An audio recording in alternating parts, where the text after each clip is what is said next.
Thank you very much. It's a pleasure to be here, and thank you to the organizers for the invitation. Ladies and gentlemen, I was recently speaking at another event here in Nicosia, the Cyprus Forum, about the political impasse that we see over the Cyprus problem and the growing separation of the island, where the integration of the North economically and politically with Turkey is accelerating due to the very difficult economic situation on that side of the island. Greater dependence of the North on Turkey, especially economic, necessarily means less interdependence between the two sides of the island. And that's a problem for the prospects for settlement. I argued that independence is the glue, interdependence is the glue that can hold the island together. And if present trends continue, the idea of a mutually agreeable settlement will soon become unviable. I expressed my belief that a majority of Cypriots want the division of the island to end, but that they are losing hope. And when the populations no longer have any enthusiasm for a settlement, it is hard to imagine political leaders forging an agreement on their own initiative.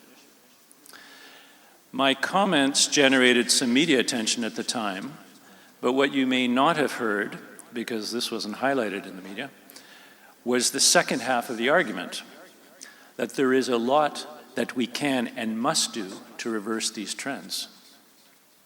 From the United Nations perspective, the most crucial and urgent thing is to rebuild the links between the two sides through active, regular interactions across all segments of society and all sectors of the economy.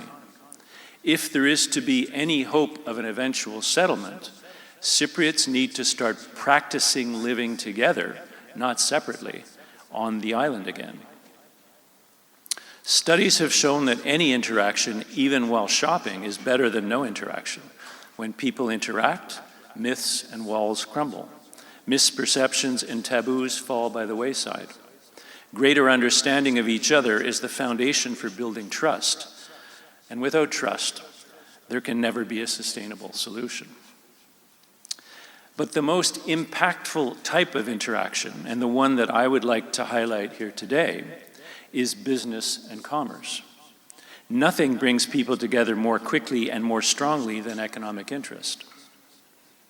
And nothing will do more to bring the island together than expanding trade and business links and providing the infrastructure to support them.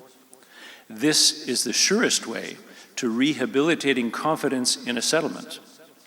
Integrating the island in practice paves the way for a political solution. As the European Union experiment has shown, economic interdependence increases the likelihood of lasting peace by creating incentives for stability and open commerce and disincentives for conflict. The economic stress in the north and the growing economic divide between the two sides of the island also breeds resentment and lack of trust between them. I hear from many Turkish Cypriots that they are unhappy about the current trends, but see no alternative. Providing a North-South alternative would be a major step, perhaps the most crucial step, towards reviving the hope for a comprehensive settlement. The dire economic situation in the North is undermining the prospects for a settlement. It is clearly not, as some people continue to believe, helping move the North towards a settlement. We have important examples of this in history. After centuries of war and animosity, France and Germany took a dramatic step towards peace in 1950 with the Schumann Declaration, which proposed that the two countries' production of coal and steel be pooled and placed under a common high authority. This, it was argued, would immediately provide for the setting up of common foundations for economic development and change the destinies of two countries which had fought for centuries. There has been peace between France and Germany for the past 75 years, and as previous speakers have mentioned, the European Union itself was built upon the same bold idea. Of course, this was not the only aspect of rebuilding ties between former enemies, but economic integration is a potent force in paving the way for peace. Business decisions, however, are not made on the basis of political considerations. Fortunately, however, there are good business reasons for increased commerce between the two sides of the island. Cypriots are already voting with their feet and pocketbooks. Both Greek Cypriot and Turkish Cypriot shoppers find certain goods cheaper or more attractive on the other side. Whether it is for disposable diapers or luxury brand items, filling one's tank or buying furniture, whatever the reason is, trends are showing that people are interested in what the other side has to offer. The World Bank, which supports the arguments I'm making here today, has found a number of products in which each side has a comparative advantage. We've also long known that a more integrated island economy would enlarge everyone's market, helping address structural constraints typical of small island economies, reducing external vulnerabilities, which is particularly relevant now in the face of supply chain challenges. It would attract more foreign direct investment and create more and better jobs. We are already seeing evidence of this in the work of the two trade unions, which have matched the need for labor in the south with available workers from the north, providing income for some 500 families so far. It is a commendable initiative which I have praised since its early days. The initiative is now growing and highlights once again the importance of initiatives driven by business interests. For these reasons, I am working intensively with the lead representatives of the two leaders to complete a wide range of joint initiatives and confidence-building measures that will not only benefit Cypriots across the island, but will also lay an important foundation of goodwill for eventual settlement talks. In terms of economic initiatives, we are working to expand trade through the Green Line regulation, overcome banking transaction challenges, and ease congestion at the crossing points. And John told me that he himself had noticed that things were going more smoothly at the crossing points, so I think we're making progress. Although protectionist voices are the loudest, there is immediate mutual benefit in increasing trade. Despite all the odds, the reality is that we are actually making some notable progress. At the current pace, official trade across the Green Line will double by the end of the year, including the first processed non-animal food products such as olive oil, tahini, and carob syrup. In fact, we've already broken the record, the annual record, for Green Line trade in 1 year, and we're not even at the end of the year. Furthermore, the crossing points are starting to become more efficient, as I mentioned, and it is my sincere hope that they will function more as a gateway to opportunity than as an obstacle to business.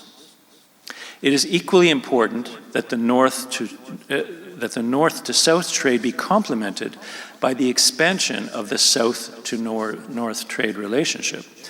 On this panel today, we will hear from an entrepreneur about the concrete challenges he is facing when trading between the two communities, but also some of the opportunities he sees, whether it be a business-to-business or business-to-consumer model.